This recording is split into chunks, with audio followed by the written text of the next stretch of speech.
नमस्ते। क्या आप प्री डायबिटिक हैं या डायबिटिक हैं, या आप चाहते हैं कि आपको फ्यूचर में डायबिटीज़ ना हो, या फिर आपकी फैमिली में या आपके किसी फ्रेंड को डायबिटीज़ है, तो आपको ये वीडियो ज़रूर देखना चाहिए और उन लोगों के साथ शेयर करना चाहिए जिनको डायबिटीज़ है, तो उनको यहाँ पर सारा सॉल्यूशन मिलेगा। तो आज मैं आपको बताने वाली हूँ योग के द्वारा किस तरीके से आप अपनी डायबिटीज़ को कंट्रोल कर सकते हैं या ठीक कर सकते हैं।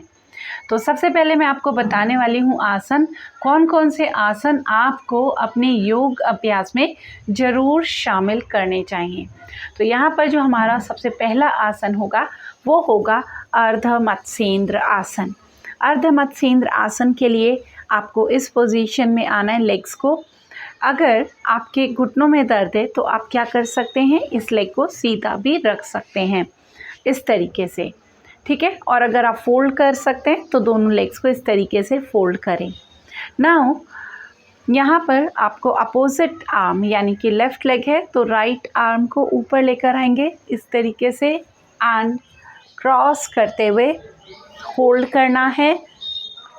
शोल्डर ओपन रहेगा आपका एंड पीछे टर्न करेंगे। ये हाथ आपकी बॉडी के पास रहना चाहिए, बहुत आगे नहीं ले जाएं। अपनी बॉडी को सेंटर में रखें। पूरा प्रेशर आपको अपने नेवल एरिया पे डालना है, यानी कि पैनक्रियाज पर। यह आसन आपके पैनक्रियाज को स्टिमुलेट करता है, जो इंसुलिन सीक्रेशन के लिए रिस्पॉन्सिबल है। तो आपका इंसुलिन सीक्रेशन बहुत अच्छे से बढ़ता है, क्योंकि पैनक्रियाज की जो आइसलेट्स ऑफ लैंगरहैंस की बीटा सेल्स हैं, वही हमारे इंसुलिन को सीक्रेट करती हैं। और इस तरीके के आसन जो हमारे पैनक्रियाज पर सीधा सीधा असर डालते हैं, तो वो इंसुलिन के सीक्रेशन को बढ़ाते हैं।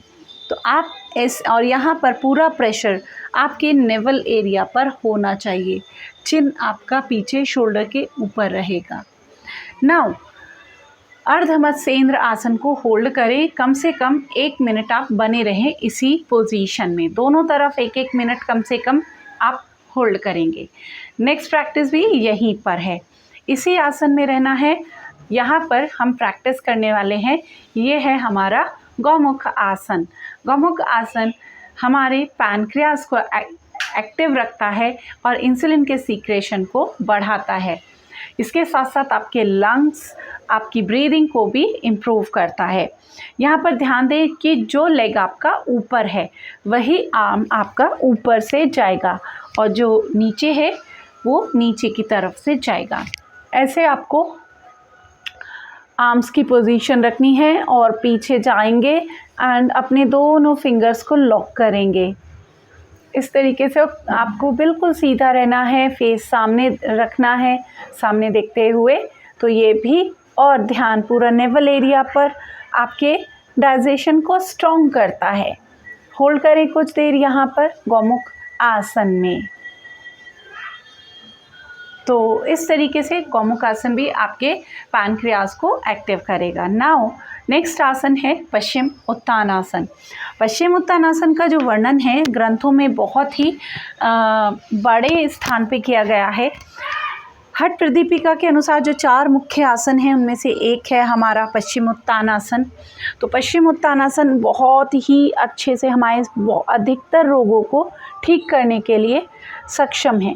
दोनों आर्म्स को ऊपर लेकर आए, इनहेल एंड एक्सहेल करते हुए नेवल को अंदर की तरफ लेकर जाएंगे। टोज आपकी बॉडी की तरफ स्ट्रेच रहेंगे एंड एल्बो को नीचे की तरफ लेकर जाएं, इस तरीके से भी।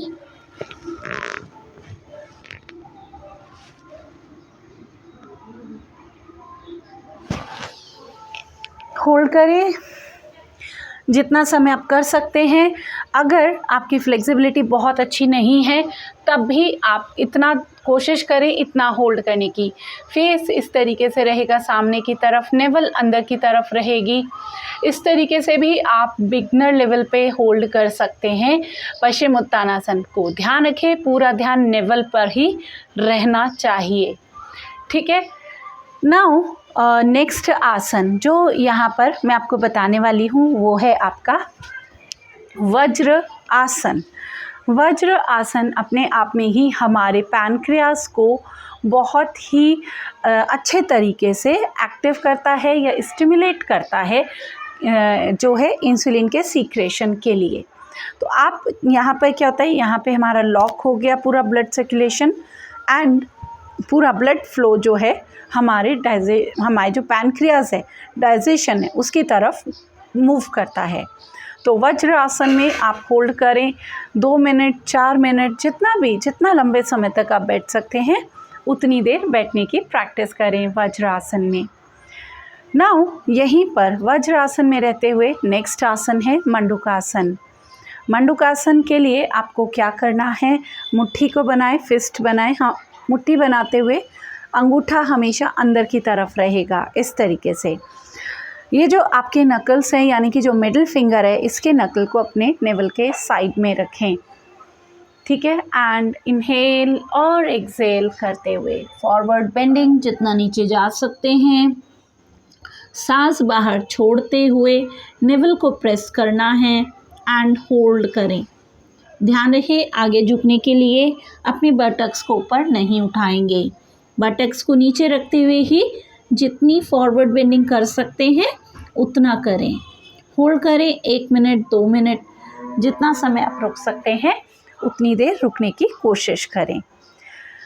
तो यहाँ पर ये मैंने कुछ आसन आपको बताए हैं, इन आसन को आप अपने योगाभ्यास में ज़रूर शामिल करें। इसके साथ साथ अब मुद्राओं की बात करते हैं। 3 मुद्राएं जो मैं आपको यहाँ पे बताऊँगी जो आपके लिए हेल्प करेंगी। पहली मुद्रा है, इसमें सामान्य मुद्रा, यानी कि जिस मुद्रा में हम खाना खाते हैं ये वही मुद्रा है और ये आपके पाचन को स्ट्रॉन्ग करती है, पैनक्रियास को एक्टिव करती है, इसीलिए इस तरीके से हमें खाना चाहिए।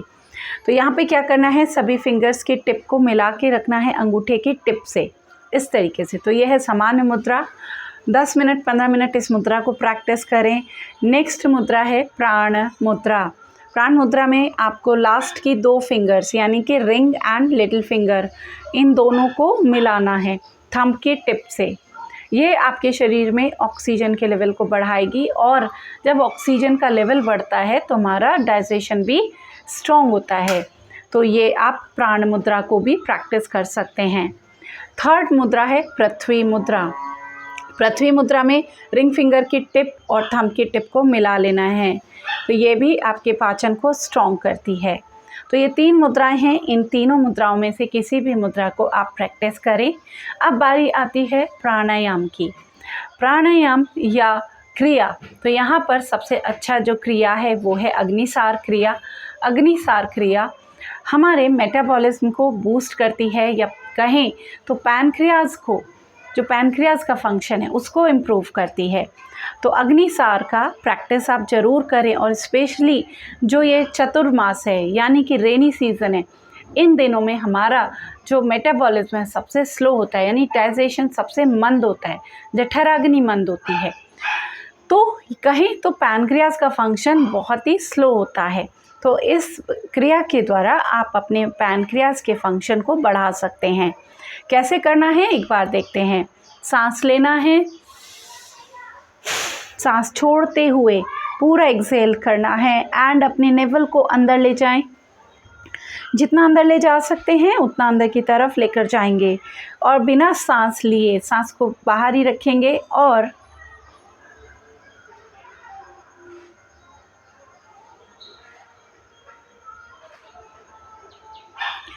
इस तरीके से आपको मूवमेंट करना है।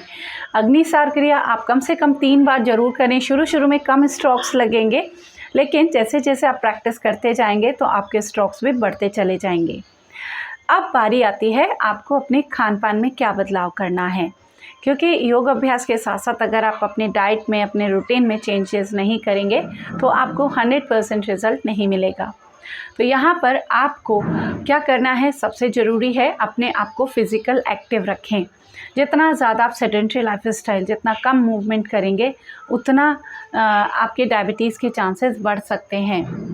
नेक्स्ट चीज़ जो है वो है आप जो अपनी डाइट है उसमें आप सिंपल शुगर को रिड्यूस करें। सिंपल शुगर मतलब गेहूँ, चावल, चीनी जैसी चीज़ों को जितना हो सकता है कम करते जाएं, क्योंकि सिंपल शुगर सबसे ज़्यादा रिस्पॉन्सिबल होता है आपके डायबिटीज़ के लिए। तो इनको कम करते चले जाएं।